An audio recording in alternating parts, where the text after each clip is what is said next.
महत्वपूर्ण विषय पर आपने डिबेट रखी है। मैं चाहूंगा कि आपके जो दर्शक हैं वो इस बात को समझना भी चाहते हैं कि आखिर क्या कारण है कि इसका पूरे देश में विरोध हो रहा, देश का जो युवा है वो विरोध कर रहा है। देखिए, भारत की जो सेना है, भारतीय सेना विश्व की चौथी सबसे बड़ी सेना है और वो पिछले 70 साल में बनकर यहाँ तक पहुंची है। आज भारत की सेना से पूरे विश्व की जो सेनाएं वो थर्राती, जब जब जरूरत पड़ी है हमारे वीर सैनिकों ने अपनी शहादत दी है, अपने प्राणों का बलिदान करके देश की रक्षा की। ऐसी सेना जहां पर लोग एक सेवा के तहत एक राष्ट्रीय भावना के साथ जाना चाहते हैं, क्या आप उसको सिर्फ एक ट्रेनिंग का जमावड़ा बनाकर छोड़ देना चाहते हैं? सेना में सबसे ज्यादा कार्य की जो क्षमता है जवान की, एक नौजवान की, एक युवा की, वो 20 साल से और 35 साल की होती, सबसे ज्यादा कार्य क्षमता, वर्क कैपेसिटी।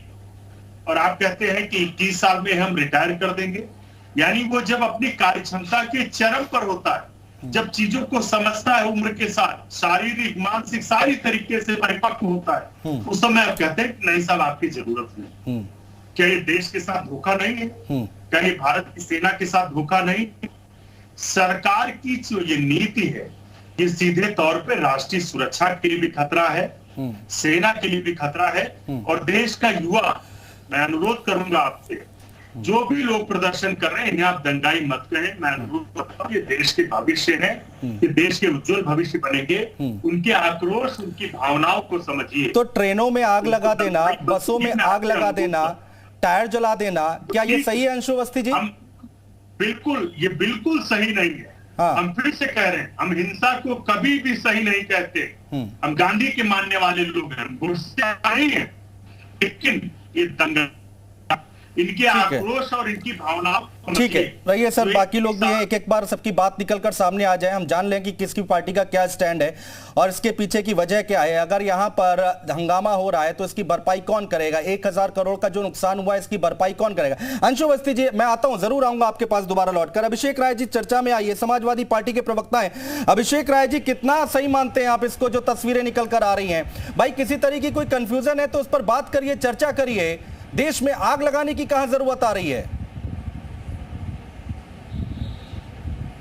अनुज भाई, देखिए, इस सरकार की पुरानी आदत है कि ये बिना चर्चा के कोई भी बिल पास कर देते हैं और फिर अगर कोई आंदोलन करता है तो अभी आपने देखा हुआ किसान आंदोलन हुआ, 13 महीने किसान बैठे रहे और फिर एक माननीय प्रधानमंत्री जी की बड़ी करुणामय इमेज प्रेजेंट हुई कि उन्होंने वो कानून वापस ले लिया, किसान हित में, देश हित में। 13 महीने इनके प्रवक्ता उसको समझाते रहे कि नहीं साहब, जो कानून पास किया वो बढ़िया है, बिना चर्चा के वो पास हुआ था, बिना चर्चा के वापस ले लिया।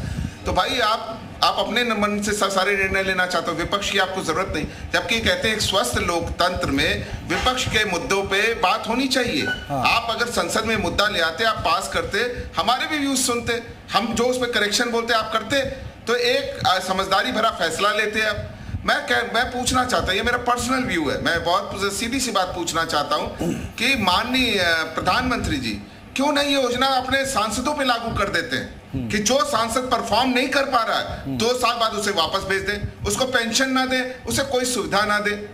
कैलाश विजयवर्गीय जी का स्टेटमेंट आप देख लीजिए, क्या कहते हैं कि जो निकलेंगे उन्हें हम भारतीय जनता पार्टी कार्यालयों में गार्ड बनाएंगे। इतने जिम्मेदार लोग क्या गार्ड बनाने के लिए यहाँ बैठे हुए? बहुत बड़े नेता है कैलाश विजयवर्गीय जी। तो आप बताइए, ये भारतीय जनता पार्टी खुद उन्माद पर बनाने की कोशिश कर रही है। अगर इन्होंने सही मुद्दे को पार्लियामेंट में डिस्कस करके सही तरीके से पेश किया होता, सही चीजें की होती, तो देश के युवा बहुत जागरूक है। और ये लोकतंत्र की सबसे खूबसूरत पहलू है अनुज भाई। देखिए, मैं जो चीज हो रही है, मेरी बात कंप्लीट हो जाने दें, जो चीज हो रही है वो गलत है, आक्रोश है युवाओं में, लेकिन उनके साथ भी गलत हो रहा है। वो बेचारे कहते हैं अपनी अभिव्यक्ति गलत तरीके से कर रहे हैं, उनका विरोध सही है, लोकतंत्र में विरोध करने का अधिकार सबको है, लेकिन वो विरोध गलत तरीके से हो रहा है, तरीका गलत उनको है। सबको समझाना चाहिए। लेकिन अगर ये बात कौन सी विपक्षी पार्टी का नेता आया जिससे समझाने की कोशिश की? मुझे तो एक बयान दिखाई नहीं दे रहा है ना, इस तरह की किसने बात करी? आइए समझाइए ना, रोकने की कोशिश कीजिए ना। अनुज भाई, समझाएंगे ना? आपने संसद में हमसे कब समझाएंगे सर? 1000 करोड़ का नुकसान हो गया, कब समझाएंगे आप? कानून लागू कर दिया। अरे तो सरकार ने क्यों नहीं सोचा? क्या विपक्ष के लोग हलवा बैठने के लिए वहां बैठे हुए हैं? हलवा बैठने के लिए हम लोग बैठे हुए हैं, क्यों नहीं बात करते विपक्ष से? क्यों नहीं बात की इन्होंने माननीय प्रधानमंत्री? जवाब दीजिए शरद